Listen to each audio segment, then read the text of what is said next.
बिस्मिल्लाहिर्रहमानिर्रहीम। अस्सलाम वालेकुम। आज 29 अगस्त बरोज़ मंगल हम बात करेंगे दो अहम इशूज़ के हवाले से। इमरान खान की रिहाई का जो मामला है जिसके बारे में अब ये ख़बरें गर्दिश कर रही हैं और एक फ़ैसला भी सामने आया है साइफ़र मुकदमे का। और चूँकि ये कार्रवाई इन्होंने पहले ही डाल रखी थी और इस कार्रवाई में उन्होंने इमरान खान को पहले ही गिरफ़्तार कर चुके थे और उसके बाद बाकायदा तौर पर जुडिशल रिमांड भी हो चुका था। ये जो सारी चीज़ें हैं ये बतौर कानून का तालिब इल्म हम समझने से इस वजह से कासिर हैं कि कानून ये कहता है कि जब कोई एक मुकदमे में जेल में हो और वो गिरफ़्तार हो तो जेल के अंदर दूसरे मुकदमे में गिरफ़्तारी शामिल नहीं की जाती। और अगर गिरफ़्तार आपने करना है तो आप मुतल्लिका अदालत से इजाज़त लेते हैं, मुतल्लिका अदालत में आप रिमांड पर उसको लेके आते हैं, रिमांड मंजूर होते हैं और ये सारा सिलसिला एक चलता है। आपने देखा कि 9 मई के मुकदमात में जज एजाज़ भुट्टर साहब का जो उन्होंने कल 3 रोज़ा मज़ीद जिस्मानी रिमांड दिया है, 9 मई का केस है, उसमें नई दफ़ात ऐड हुई हैं। वो जुडिशल रिमांड पर जेल में थे मुलज़मान और लाहौर हाई कोर्ट में ज़मानतें पेंडिंग पड़ी थी कि जज साहब ने 3 दिन का मज़ीद जिस्मानी रिमांड दे दिया। तो वो रिमांड कैसे दिया कि नई दरख्वास्त गई, वो जेल में मौजूद थे, उनको जेल से लाया गया और 3 दिन का रिमांड मंजूर हुआ तो वो थानों में शिफ्ट हो गए। थानों में ही रिमांड होता है, जिस्मानी रिमांड।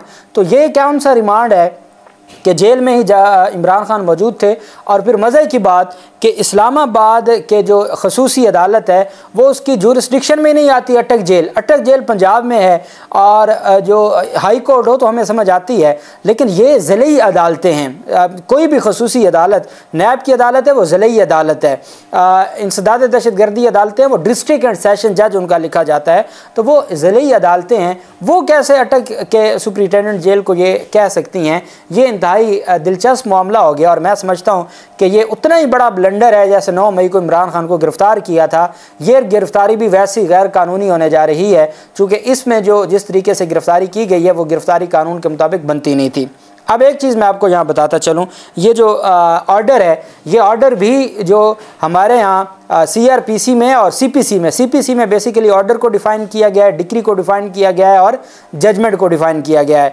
और जो हमारा पाकिस्तान पिनल कोड है उसमें भी ऑर्डर को डिफ़ाइन किया गया है। या हम जनरल क्लॉजेस एक्ट को देखते हैं जहाँ पर मुख्तलिफ जो टर्मिनोलॉजीज़ हैं उनकी बाकायदा तौर पर डेफिनेशन दी जाती है, तो वो ऑर्डर के जो एक रिक्वायरमेंट है उस पर भी पूरा नहीं उतरता ये कानून, चूँकि उसके ऊपर तारीख ही नहीं है कि ये किस तारीख का ऑर्डर है। ये ऐसे ही है कि इन्होंने एक कॉपी पेस्ट निकाल के रखा हुआ था कि जिस दिन इमरान खान रिहा होंगे तो हम ये सामने ले आएंगे।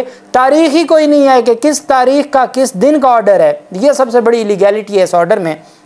अब मैं आपको मज़े की बात बताऊं, ये जज साहब हैं अब्दुल हसनात मोहम्मद जुल्करनैन साहब। ये वो जज साहब हैं कि जिनको खसूसी तौर पर दहशतगर्दी अदालत का जज तैनात किया गया था।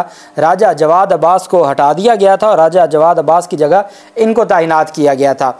अब इस तैनाती के बाद दिलचस्प बात यह है कि जब ये दहशतगर्दी अदालत के जज बने और इमरान खान जेल में चले गए और इनको दरख्वास्त दी गई चूँकि वो रियासत की कस्टडी में हैं, तो आप जब कोई रियासत की कस्टडी में होता है तो उसका मतलब है वो आपके सामने मौजूद है। जब कोई सरकार की कस्टडी में है तो उसका मतलब है उसका आपके सामने पेश होना ज़रूरी नहीं है। आप अटक जेल से उनको वीडियो लिंक के ज़रिए भी ले सकते हैं, आप सुपरिटेंडेंट जेल को भी लिख सकते हैं और वो तो ऑफिशियल डॉक्यूमेंट्स हैं जिसकी बुनियाद पर इमरान खान जेल में है। तो वो गैर हाजिर नहीं था, वो खुद नहीं गैर हाजिर था, बल्कि वो तो सरकार की कैद में था या जेल में था। अब वो जज साहब जब इमरान खान सरकार की कैद में थे, अबूरी ज़मानतें एक्सटेंड ना की और इमरान खान की अदम पैरवी ज़मानतें खारिज कर दी, चूँकि इमरान खान पेश नहीं हुए इस वजह से अदम पैरवी ज़मानतें खारिज कर दी। वही जज साहब बतौर जज खसूसी अदालत ऑफिशियल सीक्रेट एक्ट के तहत जो खसूसी अदालत है उसके जज के तौर पर वो जुडिशल रिमांड कैसे दे सकते हैं? और बग़ैर इमरान खान के पेश हुए जुडिशल रिमांड दे दिया, लेकिन इमरान खान के बग़ैर पेश हुए अबूरी ज़मानत नहीं एक्सटेंड की। अब दोहरा निज़ाम इंसाफ देखें और म्यार देखें हमारे इंसाफ का कि ये कैसे हो सकता है। और एक बात मैं आपको बताता चलूँ कि पाकिस्तान तहरीक इंसाफ के चेयरमैन इमरान खान के खिलाफ जो साइफ़र एक्ट के तहत मुकदमा दर्ज हुआ है, ये साइफ़र एक्ट में पहले भी आपको बता चुका हूँ, चूँकि दोबारा अब ये इसके ऊपर मामला शुरू हो गया है। तो मैंने देखा सोशल मीडिया पर बड़े सीनियर लोग बातों को कन्फ्यूज़ कर रहे थे। जो साइफ़र एक्ट है ये 1923 का है, ये पाकिस्तान में 1923 से ही एग्जिस्ट करता है। जैसे आर्मी एक्ट था 1952 का और वो एग्जिस्ट करता आ रहा था, तो साइफ़र एक्ट 1923 से और इमरान खान को जिन दफ़ात के तहत मुकदमा दर्ज किया गया है वो 1923 से ही उस मेन एक्ट का हिस्सा है। अब ये जो तरमीम है जो डिस्प्यूटेड हुई और आर्मी आरिफ अलवी साहब ने जिनको मंजूर ना किया, ये बेसिकली तरमीमी एक्ट है। ये उस ऑफिशियल सीक्रेट एक्ट 1923 में चंद एक तरमीम की गई। और मज़े की बात यह है कि इमरान खान के खिलाफ मुकदमा पुरानी दफात के तहत दर्ज किया गया था। इमरान खान पर मुकदमा 15 अगस्त को दर्ज होता है और ऑफिशियल जो गजट में नोटिफिकेशन जारी किया गया उस डिस्प्यूटेड कानून तरमीमी एक्ट का वो 17 अगस्त से है। तो वो तो वैसे ही लागू नहीं होता आर्टिकल 12 के तहत, तो वो तो वैसे लागू नहीं होना था। तो ये बेसिकली तरमीम थी जिसका डिस्प्यूट चल रहा है। और ऑफिशियल सीक्रेट एक्ट 1923 से ही पाकिस्तान, ये बरतानवी दौर का कानून है और बरतानिया ने बेसिकली ये हमारे ऊपर मुसल्लत किया था, जो फिर चीज़ें चलती आईं। अब मामला आ जाता है जज साहब का। जज अबुल हसनात साहब कहते हैं दी कोर्ट ऑफ जज designated court official secret act 1923 के अदालत का नाम ही ये लिखा गया है कि जिसको बतौर खसूसी अदालत ऑफिशियल सीक्रेट एक्ट 1923 के अदालत को डेजिग्नेट किया गया है। केस FIR नंबर है 6/2023 dated 15/8/2023 under section 5 and 9 of official secret act. ये दफ़ा 5 और 9 है ऑफिशियल सीक्रेट एक्ट 1923 का। Read with section 34 PPC FIA CTW जो इंसदाद उनका काउंटर टेररिज्म विंग है उसका ये मुकदमा है। उसमें सेक्शन 34 जो कॉमन इंटेंशन है, जब एक से ज़ायद लोग किसी मामले में मुलव्वस होते हैं तो वो सेक्शन 34 पिनल कोड का लगा दिया। 2 दफ़ात हैं, सेक्शन 5 और सेक्शन 9 ऑफिशियल सीक्रेट एक्ट 2023 की 1923 की।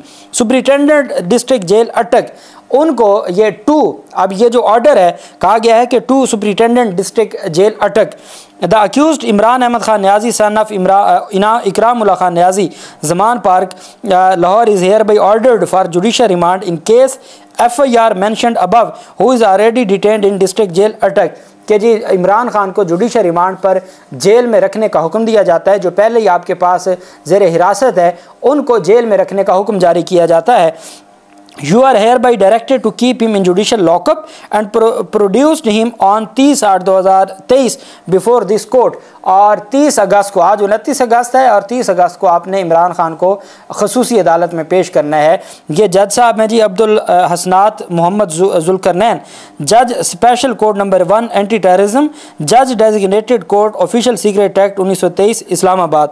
ये है। और उसके बाद जो सेशन कोर्ट है उसका लिखा हुआ है, लेकिन कहीं को इस पूरे ऑर्डर में तारीख़ नहीं है कि किस तारीख़ का ऑर्डर है। जज साहब जब भी कोई इस तरह के ऑर्डर्स पर दस्तखत करते हैं तो बाकायदा तौर पर तारीख़ उसमें लिखी जाती है कि किस तारीख़ का ऑर्डर है। अब ये जुडिशियल रिमांड पर क्या इमरान खान को फ़िज़िकल रिमांड पर पहले दिया गया था और फ़िज़िकल रिमांड मुकम्मल होने पर कोई जुडिशियल रिमांड किया गया है?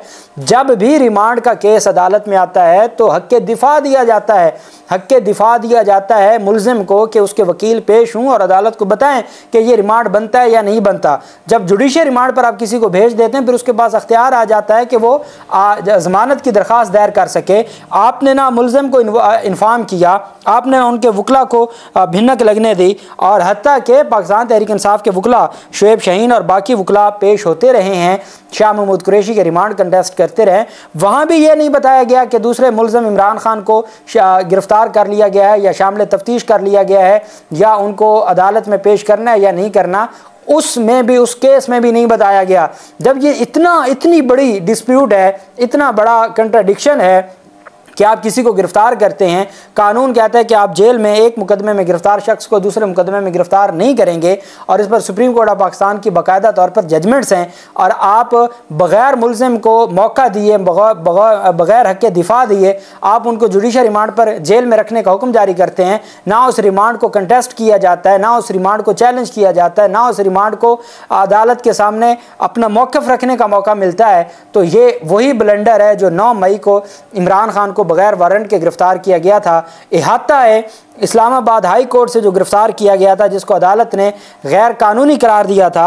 ये बिल्कुल वही वक़ूआ है और वही मामला है कि इमरान खान को दोबारा गिरफ़्तार किया गया है और ये गिरफ़्तारी जेल के अंदर से डाली गई है और जुडिशियल रिमांड इमरान खान को दिया गया है बग़ैर इमरान खान के पेश हुए, बग़ैर उनको ये हक़ दिए कि इमरान खान अदालतों में पेश हो और सारी चीज़ों में देखे। मैं ये समझता हूँ कि ये आइन और कानून की खिलाफ वर्जी है। मैं ये समझता हूँ कि ये जो कानून है हमारा, भले वो ऑफिशियल सीक्रेट एक्ट हो, भले वो पाकिस्तान पिनल कोड हो, भले वो ज़ाब्ता फौजदारी हो, कोई भी कानून हो, वो तमाम कवानीन जो हमें ये बताते हैं ये सारी की सारी जो चीज़ें हैं ये आइन और कानून के मुताबिक होनी चाहिए थी। ऐसा नहीं हुआ। इस तरह की जो चीज़ें हैं उनको कानून की नज़र में जो इमरान खान का हक़ था वो नहीं दिया गया। इमरान खान के से हक़ के दिफा दोबारा लिया गया है। जैसे तोशा खाना केस में इमरान खान का हक़ के दिफा लिया गया था, साइफ़र के मुकदमे में भी इमरान खान को उस मुकदमे में किसी सूरत भी उनको हक़ नहीं दिया गया कि वो अपना रिमांड कंटेस्ट करें या ज़मानत की दरख्वास्त दायर करें या उस मुकदमे को चैलेंज करें। एक और तनकीद है जो पाकिस्तान तहरीक इंसाफ के वकला पर भी की जा रही है कि ये उनकी ज़िम्मेदारी बनती थी कि वो इन सारे मामलात को चेक करते, इन सारे मामलात को देखते। उन्होंने क्यों ना देखा और उनको ऐसी बात क्यों ना पता चल सकी कि इमरान खान शामिल तफ्तीश उनको किया गया है, नहीं किया गया, उनकी गिरफ्तारी डाली गई है, वो जुडिशल रिमांड पर हैं, वो फिजिकल रिमांड पर हैं। आज तक इमरान खान की साइफ़र के मुकदमे में ज़मानत की दरख्वास्त पहले हफ्ता क्यों नहीं दायर की गई, 2 हफ्ते पहले क्यों नहीं दायर की गई? बहुत सारे सवालात हैं जिनका जवाब पाकिस्तान तहरीक इंसाफ के वकला ही दे सकते हैं। लेकिन मैं ये समझता हूँ कि ये बहुत बड़ा ब्लंडर है। ये जो गिरफ्तारी गैर कानूनी करार दे दी जाएगी, जैसे 9 मई की गिरफ्तारी गैर कानूनी करार दे दी गई थी, इमरान खान की ज़मानत के लिए यही सबसे बड़ा नुक्ता काफ़ी है कि दौरान जेल हिरासत उनको गिरफ़्तार किया गया और उनको जुडिशल रिमांड पर बग़ैर अदालत के सामने पेश किए गए, जुडिशल रिमांड पर दिया गया। और जो ऑर्डर है अदालत का वो स्पीकिंग ऑर्डर नहीं है और जो अदालती ऑर्डर के लिए जो रिक्वायरमेंट्स हैं वो पूरी नहीं है, उसके ऊपर तारीख़ ही दर्ज नहीं है। इस वजह से भी वो गैर कानूनी ऑर्डर है। अल्लाह पाक पाकिस्तान का हामी नासिर हो। बहुत शुक्रिया। अल्लाह हाफिज़। पाकिस्तान जिंदाबाद।